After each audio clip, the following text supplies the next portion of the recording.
It's another week and another episode of the Granny Panty podcast. I'm your host, RubyLynne. I am so excited that you decided to join this week on a brand new episode. If you'd like to follow me, you can go to RubyLynne, that's RubyLynne.com, and also follow the podcast website at www.thegrannypantypodcast.com. You can find this podcast on YouTube, Spotify, Apple Podcasts, Google Podcasts, basically everywhere you can listen to a podcast, you can find us. This week's guest is amazing. I had the pleasure of meeting him a couple months ago at Chicago Exotica. He's worked in the industry of writing, photography, videography. He's an editor, a publisher, all things creative. He's been in this industry a couple of decades, found himself in the adult industry as an adult content photographer, and he's also made that transition into becoming a performer.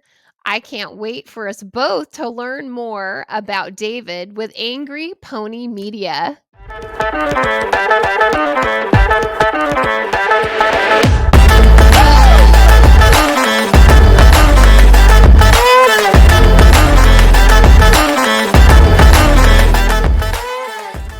I am so excited to have you on the show today. I want to welcome David with Angry Pony Media. David, it's such a pleasure to actually be able to sit down and chat with you. Hi, Ruby. I mean, oh my God. Yes, I've been waiting for this for months now because we first talked about it a couple of months ago. And when you reached out to me, I'm like, yes. Oh, yeah. I had the pleasure of meeting you at Chicago Exotica and was just really drawn to your photography and your work, and the fact that I found out you're also a creator. And so I can't wait to find out today, like, how did this all come about and what your background is. I love your website. You had some quotes on your website that I really liked, and I want to read them for our viewers. You said, "My goal is to produce fresh, weird, fun, and surprising images that capture the contrast and collusion between naughty and nice, feminine and masculine, innocent and corrupt, and artistic and tasteless." So I thought that was just amazing. And I'm like, of course, I focused in on the word tasteless. So we'll talk about that. But first, let's find out, who is David? Where did this whole adult photography come in? Where did I come from? I will say this. So I've been involved in the creative fields for my entire adult life, and probably even earlier. So even when I was, a pimply 15-year-old, I definitely had very specific interests. At that time, it was very much about music. Okay. I was a band nerd in high school.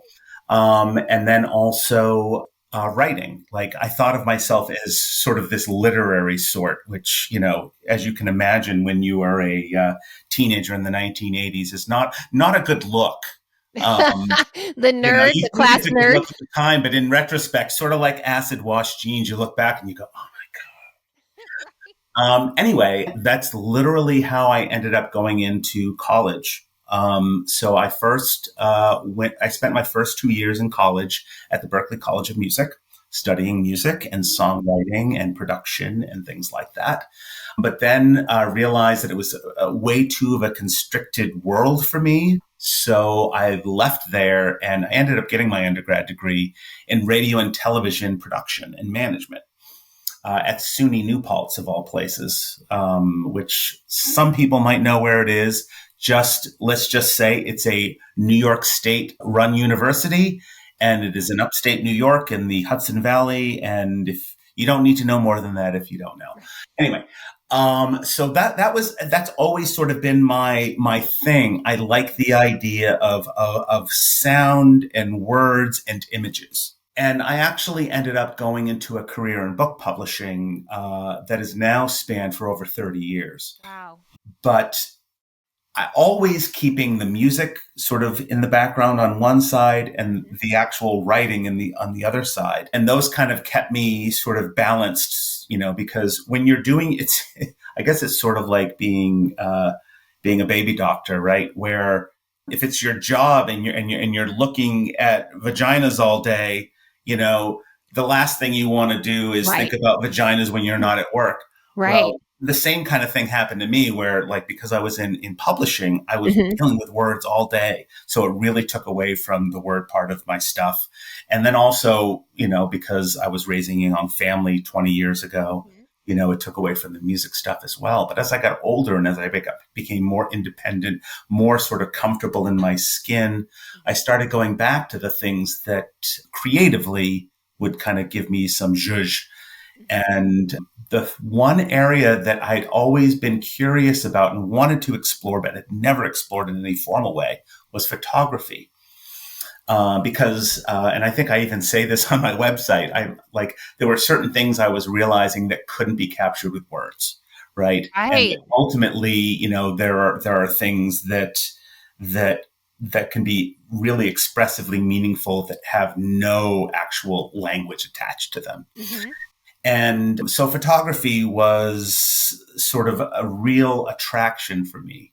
Now, to sort of open up things beyond the career side of things, also my entire life, from the moment of pre-adolescence all the way up to this moment as I'm talking to you now, I've been incredibly interested in all things relating to sex and sexuality and sensuality, all of it.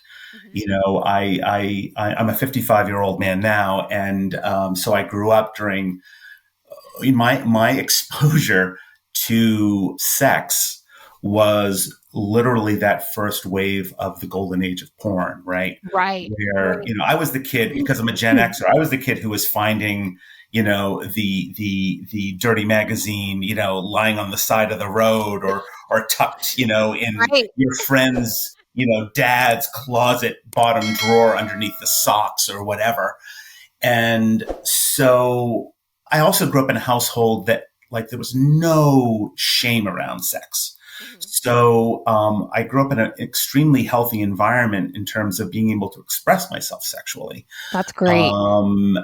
But also I grew up in, remarkably enough for a 55-year-old man, in a very sort of woman-centric environment. And when I say woman-centric, I don't mean that I was surrounded by women and I was the only boy. I mean that I seem to have this pattern that the women in my life have been remarkably stable and strong and thoughtful and engaged with me, and the men in my life, in terms of my childhood, not. Gotcha. So I have a really, really fiercely independent and strong-willed and smart and thoughtful mom, right? And I can say the same thing for my sister, and I can say the same thing for the many women friends that I've had. Literally, before I even hit adolescence, I had best friends who were girls, right? And that was just sort of my thing. That's amazing. So when it came, kind of circling back, when it came back to the time for me to creatively, how do I want to use my photography in a way that is meaningful for me? Of course, the first thing that drew me in was, I like nakedness. I love sexual expression. I love all of those things. But then I also, and I don't want to put too fine of a point on it because this is such a cliche, but I love women. And I don't mean that in an objectifying sort of way. I mean, because of my experience, and my fierce, and when I say fierce, I don't mean like protective, my fierce heterosexuality, and I'll talk about that more in a few minutes, in that I'm an extremely cis heterosexual man who just loves to swim in a sea of queer. But I am that sort of weird, almost turducken of a man who is simultaneously really, comfortable in my masculinity, does not care, or worry about, threats to my masculinity and all of that. But I don't know, there's just something about women. Anyway, so that is a long sort of expressive way of saying when I decided I wanted to do a new thing, I knew I wanted to take provocative images of women, showing some form of sexual expression or strength. And that's literally where it started. About 10 years ago is when I started really kind of focusing on photography as a medium. Okay. And at that time, we were only dating at the time. My second wife and I, she became one of my first models. And so I had this opportunity to really sort of explore without the threat of criticism on what I was trying to do. So I could get to that point where when I felt that something was good, then I could be like, okay, now time to take the next step. And so the next step after that was I actually went on Model Mayhem at the time. And again, this is like 10 years ago, and I haven't been a member of Model Mayhem in probably about 7 years now. But I realized that my next step is that I had to learn from the people I was working with. Gotcha. Right. So I wasn't going to just hire randos off of FetLife or someplace else. I wanted to go and pay money to have professional models come in and sit for me. And so I could literally see what they were doing behind the camera or in front of the camera, so to speak, that I could learn from. And that was sort of my next phase. And so I worked with a bunch of models in the Philadelphia area where I live. And then I created my own website and started to do little things. I had a page on FetLife. And suddenly, the real sort of turning point was when one of the organizers from Exotica reached out to me. And this was like about 2015, 2016, something like that. And they were looking to bring in more local artists and stuff into the Edison Exotica. Because I was a local, erotic photographer. They reached out to me and asked if I'd be interested. And they gave me free booth space and everything like that. I mean, they were really great. And that put me in touch with the entire sort of adult industry, sex worker world. From that point on, things just took off for me. And so I've been doing what I would refer to as professional erotic photography now for about the last 6 or 7 years. Okay. So I know I'm talking a lot. So no, you're fine. Questions. I love it. The story. I'm just like, wow, that is amazing. I feel like your photography, your pictures do tell a story because you have a very unique style. And I appreciate that. I think it's great. And do you still go to all the Exoticas? I don't go to all the Exoticas anymore. And I don't have a booth anymore at any of them. For a while, and this is before the pandemic, I was trying to see if I could at least, make back any money spent to attend by selling images and doing paid photo shoots and stuff like that. And I realized pretty quickly that while I could either sell images and just be a booth dog, or I could actually get to know the community and begin to develop relationships there. So the interim thing for me is I started teaching workshops for Exotica. Okay. And, because ultimately I realized that, certainly while I had a booth, I could take the opportunity to begin teaching what I'm learning. Right. That's a better word. And those put me in contact with a number of really, really key people. Some of who I won't mention by name only because they're no longer in the industry. But there were some fundamental meetings that really kind of shot me off in a direction. And in that phase, I began to meet people. Like I did a photo shoot with Sophia Rose, probably one of the most known BBW models and actresses, around. I had the opportunity to work really early with, mainstream performers like Spencer Bradley. When I met her at the Chicago Exotica, was still just this petite little stripper from Indiana, who was trying to figure out how to get into the business, and now she's represented by Spiegler. And so she's always been just like sort of a key piece in my growth. And then the pandemic hit and gosh. The good old pandemic. Well, the beauty about Exotica, I've been to just 2 of them, but I feel like it really brings together the cam world, the pro world, the BDSM. It's kind of this meld of all the different aspects of adult I entertainment, agree. adult content, and that's what I love. I mean, I find Exotica to be one of my favorite events. I have to agree with that. And mind you, I haven't been to many others. Like I've never been to AVN, for example. You didn't Um, miss anything this year? right. They just seem almost too big, and they're more about the fans than anything. But the thing that I love about Exotica is, like you said, there is sort of like the mainstream porn piece, but it's those individual creators, Right. those people who are like trying to build their own brands, build their own thing, that are, I just find to just be the most inspiring people to meet. Don't get me wrong. Like, I don't throw any shade at any corner Right. of the adult industry, even the stuff that I have sort of professed to myself. I'll never do this, but it's fine that other people are, right? Right.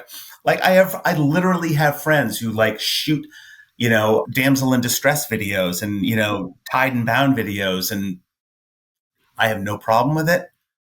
I have no interest in doing that type of content. That's I all. think all of us creators are like that, though. I mean, there's different types of storylines or things that I won't shoot, but there are people making great money at it. So I'm going to let them have that Exactly. Let corner. them do it. Yeah. There's no competition in my mind, right? Right. We're all trying to do something. Absolutely. Absolutely. And, when I run into people who are clearly competitive, my response isn't so much to get all defensive. It's just to be like, all right, you do your thing. Mhm. I'm going to be over here doing my thing, because I don't have time for this. I just, there's too much. I don't know. I love this industry. I can't Same. tell Same. you enough just how much so many of the people in this world are just to Yep. me. Well, tell me what goes into a shoot. So when a model or creator reaches out to you, and when I go to your website and I see these photos that are just, they blow my mind, and they're each so unique. How Tell me about your process to kind Sure. of get inside the model's head, I guess you would say, to find out what is it they want to portray, and then marry that with your style. Right, right. Well, I mean, as far as how things develop moving forward, it really depends on how I come into contact with the model to begin with. But I'll get to that in a moment. But one of the first things that I learned pretty early on was, now, full disclosure, I have massive ADHD, So do and I. right. Thank God for mushrooms. Yes, mushrooms are the best. My wife and I might be shrooming this weekend. We have about 12 grams right now. Anyway, I learned very early on that I almost immediately feel suffocated in a studio space. So from the beginning, almost, Mhm. I realized that I needed to shoot in a new environment each time that I Mhm. shot. Mhm. That the environment was as much of an inspiration of idea as the model was, right? So early on, I was doing things like I was renting out like dance studios and like all really kind of cool spaces. So that's how it starts for me. Is I Mhm. immediately think, where do I want to photograph this person? Location first, then. Location first. Okay. And mind you, and again, this goes back to, if a model reaches out to me, I will immediately look at their portfolio, and I can glean two things from their portfolio. One, I can glean what it is that they are interested in terms of how they look, because a model says a lot by the stuff that they post on their portfolio, right? They are saying what they think is good of them. and what kind of things interest them. So you can get a sense of like what sort of fetishy things they're into, what sort of more boudoirish things they're into, and erotica things they're into, and so on. You know, those who are looking to hide their wrinkles or folds, and those who are actually looking to accentuate them. Right. Like, for example, Sophia Rose, like, she is a BBW model. Her folds are part of her brand. So it's not about making her not look like a BBW model. It is about making her to look like a epic BBW the goddess model that she is. I love Sophia. So that's the first piece, right? You glean that, but then also I look for, well, what is their portfolio missing? What can I do that hasn't yet been done? And if I can't answer both of those questions, I usually won't work with a model to begin with. Interesting. Yeah. And not because I'm like, oh, this person's, I'm out of this person's league. It's not that. It's that I don't think I can do something for this person that will benefit them. Because at the end of the day, I don't do any of this for monetary gain. Now, mind you, of course, yes, I am monetarily rewarded for the work that I do. Right. And that is great because it allows me to continue doing it. But money is never a thought in my mind when I am trying to figure out if something creatively will work. Gotcha. If it won't creatively work, I will not take the money no matter how much they offer. Well, maybe there is a threshold, but they haven't reached it yet. But if someone obviously captures me creatively, I'll work with them for free. Right. I mean, you're a creative. Me, it's about chasing that. I'm not a hustler. I don't hustle, to try to make as much money as I can because I don't need to, and that's where I want it. Because in fact, I'll tell you this story. Again, coming up to the pandemic, I was actually in this place where I'm like, do I want to do this anymore? Do I want to? Gotcha. And the reason why was because I was getting a lot of work, but it was all very much make me look pretty for my website work. Gotcha. And it got boring. Again, ADHD. It got boring to me almost immediately. Like when a 40-year-old model wanted me to make them look 25.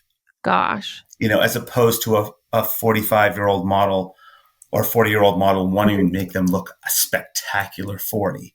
Right. Because that's how I think about it. And again, like going back literally to the point of your podcast, which is really about older creators, right? I mean, we don't have youth to fall back on. All we have is what we have. Right. And so that's always what I'm looking for in other people. And if all you have is youth, I can't do that. I can't. And if all you're doing is chasing youth, I can't do that either. Right. I will make a 40-year-old model look like a spectacular 40-year-old model. I will make a 55-year-old model look like a spectacular 55-year-old model. But they will be 55 in my mind as I'm taking a photo of them. And because, and this is sort of a mantra of mine, people too often mistake youth for beauty. Absolutely. And the fact is that the more stories we have to tell with our bodies, the more beautiful we are. Thank you. Thank you. That is exactly why I have this podcast and why I entered this business at age 53. Well, it's also why I'm literally looking at the screen right now thinking, this is a deeply sexy woman. Oh. I don't know. I'm not just blowing smoke. Like, I'm serious. Like, you're going to make me blush. No, we are going to do a photo shoot together. I know. It's not going to cost you a penny. It's not going to cost me a penny. We are going to do it because, oh my God, I want to take photographs of you. I know. We'll have to figure that out. That's why I was asking you before we started recording, like, are you going to LA this summer? I'm not going to LA. I'm not going to Miami, Exotica. New Jersey. Are you going to New Jersey? I am going to New Jersey. In fact, I'm sort of well, I don't want to hold him to this, so take this with a grain of salt. Why Not Jay will be visiting me in Philadelphia before the New Jersey Exotica. So basically, he and I are going to be traveling to Exotica together, but he's going to spend some time because he has, I don't know if you know this about him, but he has this thing where every Exotica he goes to, he will come a couple days early, go into the city, go to museums, and we'll bring people along with him and we'll have these really nice little sort of, Yeah. That's what we do. We always stay word. 2 days later. Everywhere we go, we stay after. There you go. Yeah. Yeah, exactly. And so he's, for the first time, because usually he goes to New York, but this time he's coming to New Jersey. So I have promised him an itinerary when he comes. That's perfect. But anyway, Jay, why not Jay? I mean, you and I don't have to unpack this because we both agree. Just one of the hugest mensches in the entire adult industry. Yes. I love it. Yes, likewise. Let me see. What was I gonna? My ADD took off. I was so captivated by your story, and then you threw me off with those endearing words here. So, what is the biggest challenge you're facing in your adult creation business right now? For me, it's sort of a continuation of the crisis of conscience that I ran into at the beginning of the pandemic, which was, I don't want to do this anymore if it's all just boudoir images of women with high heels that have somehow got caught behind their thong and they're pulling them out, along their back and, just basically doing the same photographs over and over and over again. And I'm still in that place with my photography specifically, because obviously that's my biggest strength within the adult world. And so two things happened. One was I basically decided that if I'm going to do photo shoots, they're going to be photo shoots for me, for my creative process. So, for example, at the Exotica in Chicago, I only did 2 photo shoots.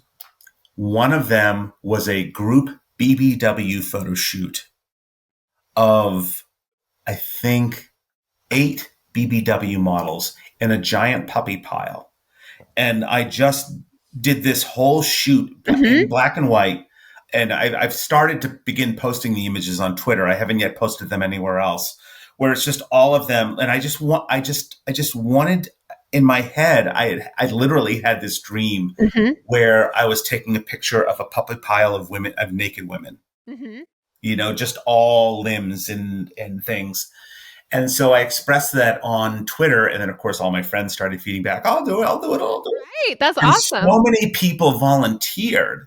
And so many of them were BBW or curvy models that I thought to myself, my God, I'm going to do 2 shoots. I'm going to do one that is all curvy and BBW models, right? Just that entire thing. Because when we talk queerness, right, we can talk queerness in terms of sexuality. Is someone gay? Is someone lesbian? Is someone bi? Is someone this? Is someone that? We can talk about gender. Is someone trans? Is someone non-binary? Is someone this? Is someone that?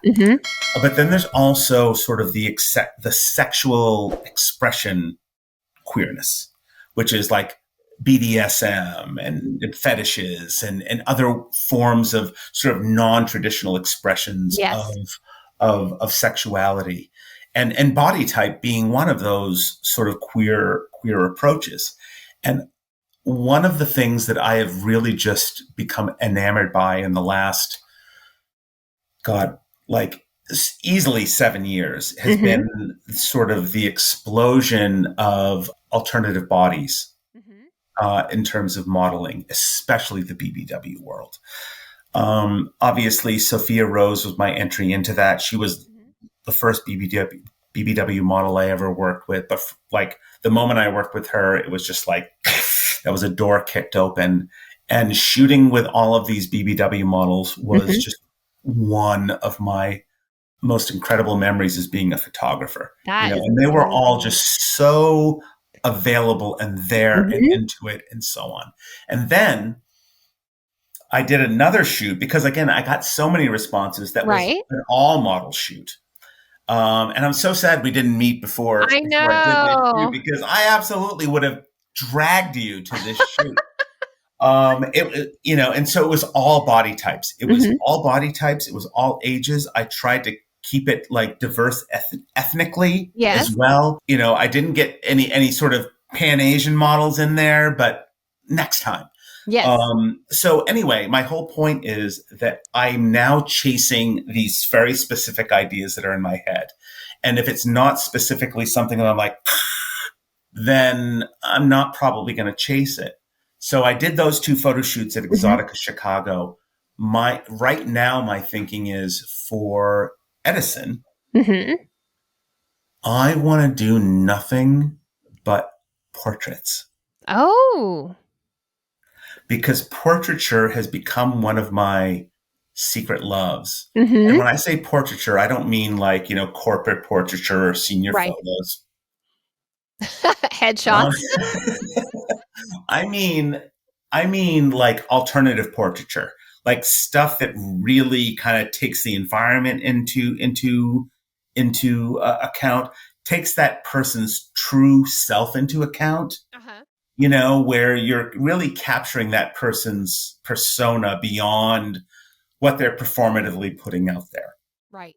Right. So using things like light and shadow, which is, if you've looked at my website at all, that one of my passions is light and shadow. I saw a lot of that. Yes, and it's so seductive. Yes. Like what you aren't seeing matters. Yes. And what you are seeing may not matter.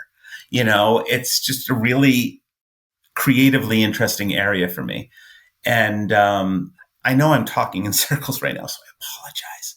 It's okay. But so that's, I don't know. That's fascinating. I know. Okay, well, I'm going to do everything I can to come to New Jersey. I'm hoping I have a platform that sponsors me to go. So I want at the top of the list.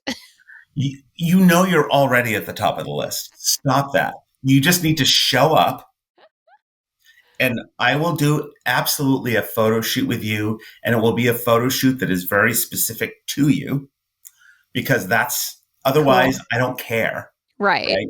I need to have an understanding of what I need to capture of the person in order for me to be interested to begin with. And then also we may shoot some video together. Well, and I'm really looking forward to that, because that's the thing that's really blossoming for me right now. You just led into my next question. We must be on the same wavelength. So, yes. Yeah. I heard that you also shoot adult content as a performer. Tell me about that, because, of course, I had already put you on my list when we were at Chicago. Here's the interesting thing. I have to tell this story because it's really great. Yes, I want to know how you got into this. I'm gonna tell that story in a moment. I'm gonna tell this story first, which is I was at Chicago Exotica. I was at one of the after parties. Mm-hmm. I had just arrived. I walked in, some guy made eye contact with me and made it seem like he wanted to talk to me. So I went up and I got a drink and I sat down with him and started talking to him. Turns out he's some gangbang organizer, whatever.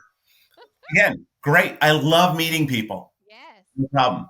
But then our mutual friend Gerald from Quick and Dirty Media came up to me and said, "Hey, I'm sitting over here with RubyLynne and Beth McKenna and her wife Olivia, and they just asked me who you were, and I told them that I worked with you and they want to meet you." I'm like, "All right, great." So I went up and got another drink, came over, and that's when I first met you. And I met Beth at the same time, and I met her wife Olivia. Yeah, they're amazing, lovely. And of course, your husband as well. Yeah. I immediately was like, "Oh yeah, no, these are my people." Yeah. Because again, circling back to how did I get into this? It started almost by mistake. Obviously, I am a cis white man. Since the age of 15, I have fantasized about being in a porno, right? We've all met those men. I was one of them once too. I think all guys and, some of us girls. Right, like exactly. that. And then, and then you kind of move on with your lives and you become adults and you create families and you do all the things. I- as I explained earlier, I've always been very interested in sex in all its Mhm. forms Mhm. and have never been ashamed about those interests. And so when I came back to photography, the idea of videography was never far behind. Mhm. But I never thought in full terms of me being a performer because, I was at the time in my 40s, a doughy middle-aged white guy, not like a shaved cat, which you see in all your mainstream porn and all of that stuff. Right. Shaved Um, cat. like, oh, look, I have the tribal armband tattoo and no hair on my body. Um, and let's have sex. So like that part of it, I never thought, oh, that's me. Mhm. But again, once I got back into, when I really kind of came into the industry and Mhm. started working through photography and talking to models, talking to content creators, talking to performers, it got me thinking about like, what can I contribute? Right. And obviously, I can never contribute the type of stuff that the mainstream porn world does, right? It's, again, youth. It is, very clear and clean bodies. It is all about, it's a very specific thing. And again, no criticism of that. It is needed, right? Because let's be honest, what is the primary purpose of porn?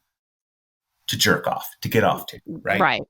And if you're getting off to it, the vast majority of people who are getting off to porn just want something really basic, simple. There it is. Yep, boom, done. But then there are the weirdos. There are the the band nerds and the theater geeks and all the different people who kind of came up and sort of became aware of their own sexuality in more complicated ways. Mhm. Mhm. And there I felt I could contribute something. Because Yeah. at first it really became like, like people I was shooting with, hey, I need a cock for this shoot. Would you be willing to do A, B, and C? Yes. Fine. But then I started thinking about, oh, well, like if I actually want to start creating my own stuff, Right. what would it look like? And it's been a little bit of an exploration, I'll be honest, and with a certain amount of failure. But I tried a bunch of things and they didn't ever seem to really fit for me Okay. until I came upon, like, I started asking myself hard questions like, Mhm. David, what is it that you can give that you believe in, right? Because the ADHD the problem with ADHD is that if it isn't something that is genuinely interesting, it's like vapor. But if it is genuinely interesting, you can actually really bore in on it and begin to think about it and focus on it. And for me, it went back to that thing I was talking about earlier, which was like really loving women and sexually loving women, but also not wanting to, like, I wanted to do things that were about highlighting strength in women's sexuality as Okay. opposed to my sexuality, because Mhm. that was all over the internet. Like, there is so much content out there for David, right? For me to go, oh yeah. Um, but I wanted to create stuff that not so much that, oh, this is for this person, but Right. this is meaningful to me.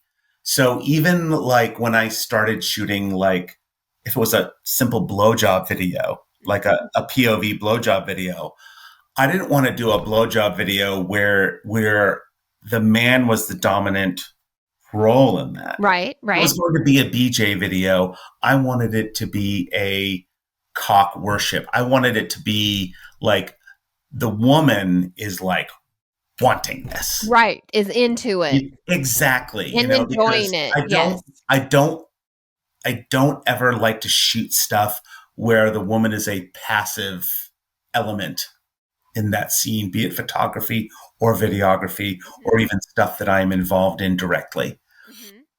So that, so it started there, and that's very easy. POV, blah, blah, blah, blah, blah. And then I started thinking more along the lines of, well, what is it that I can bring to the actual content world beyond what I'm doing myself? And it really was, well, I do throw off a little bit of a sensual daddy dom kind of thing, especially when I have my beard.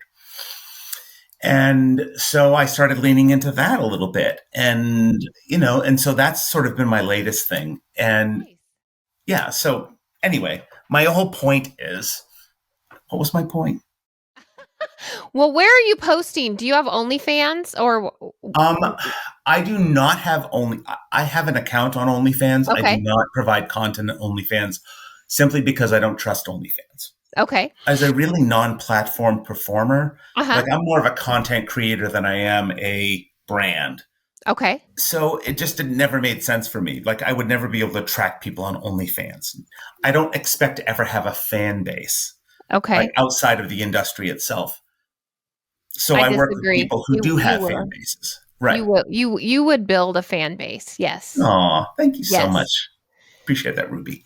So I've mostly been focusing on other people's brands and trying to align with that. So, for example, Lexi Fox, who I worked with at Chicago Exotica, she has sort of a sort of mommy dom kind of thing going on. So we did a couple of shoots that were entirely about her, and I was the POV camera, and we had a great time.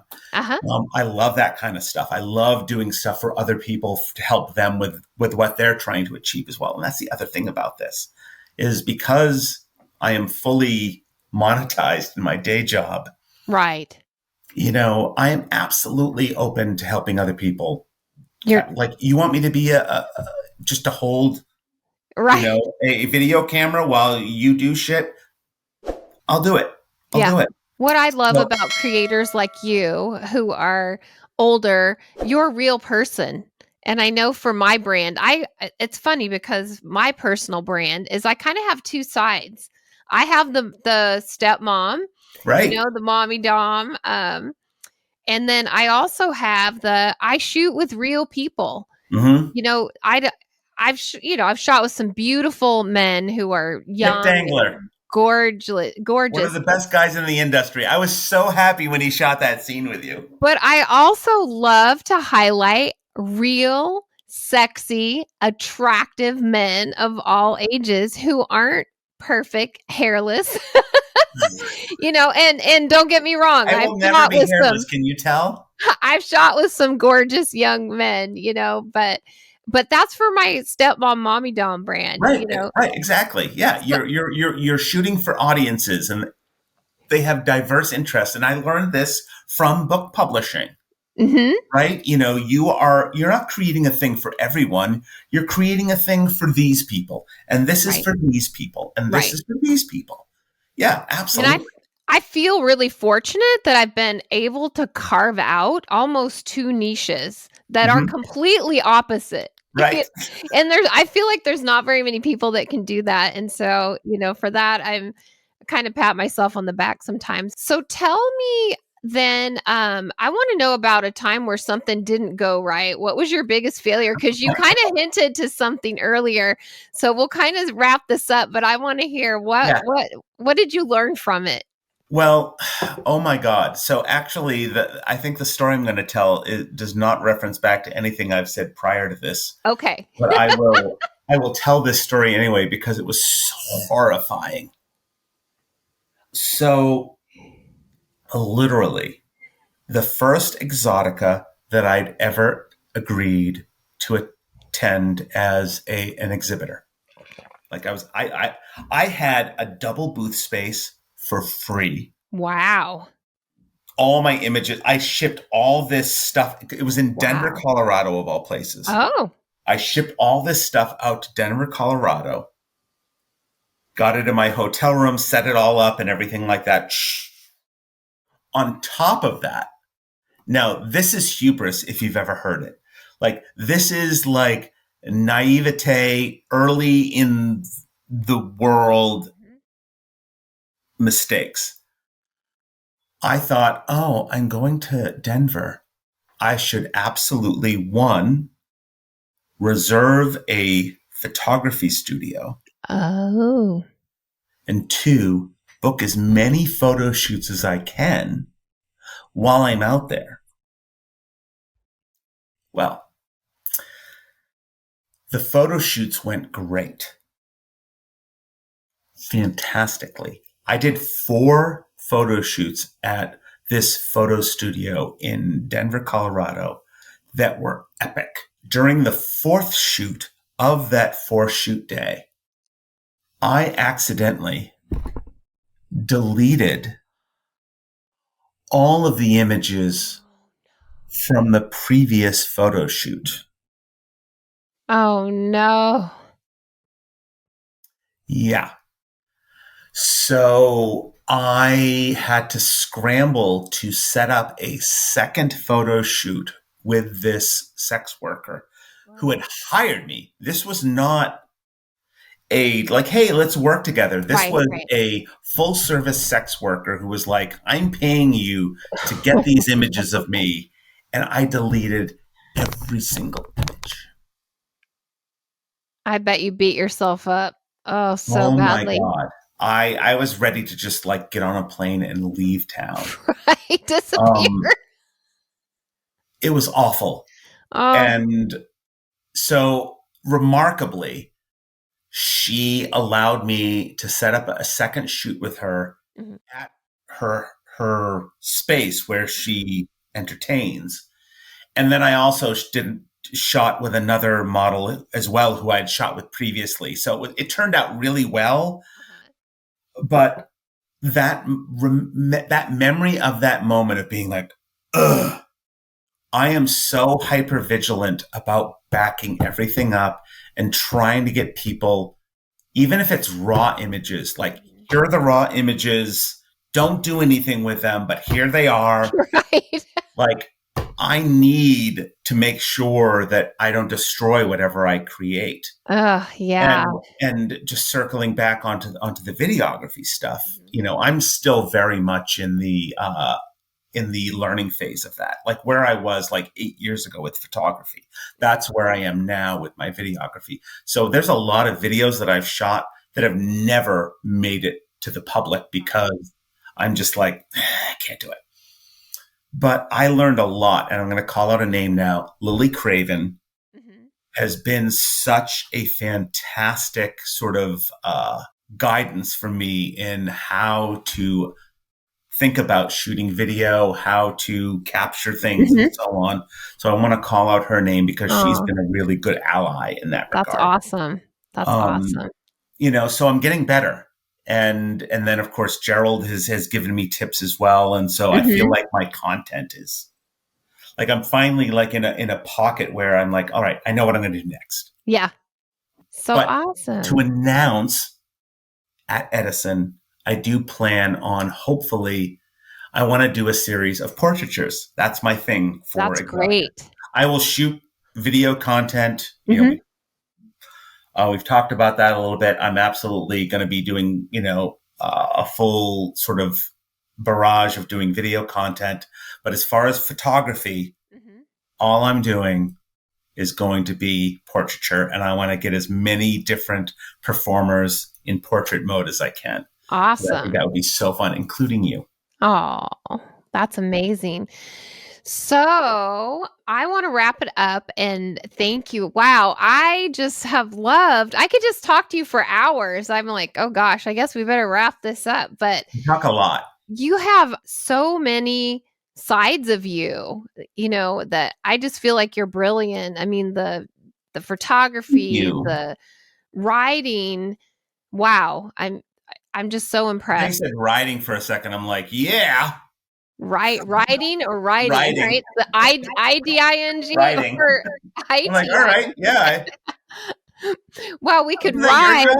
We could ride and then write about it. We could do that. That's true. Let's do that in real time. I'll be like journaling while you're writing me. That'll be an interesting scene. But So tell people where they can find you. How can they get a hold of you Yeah. to book you? Social media, first of all. The easiest place, or the place where I am most active, is on Twitter. Okay. And that is at AngryPonyPhoto on Twitter.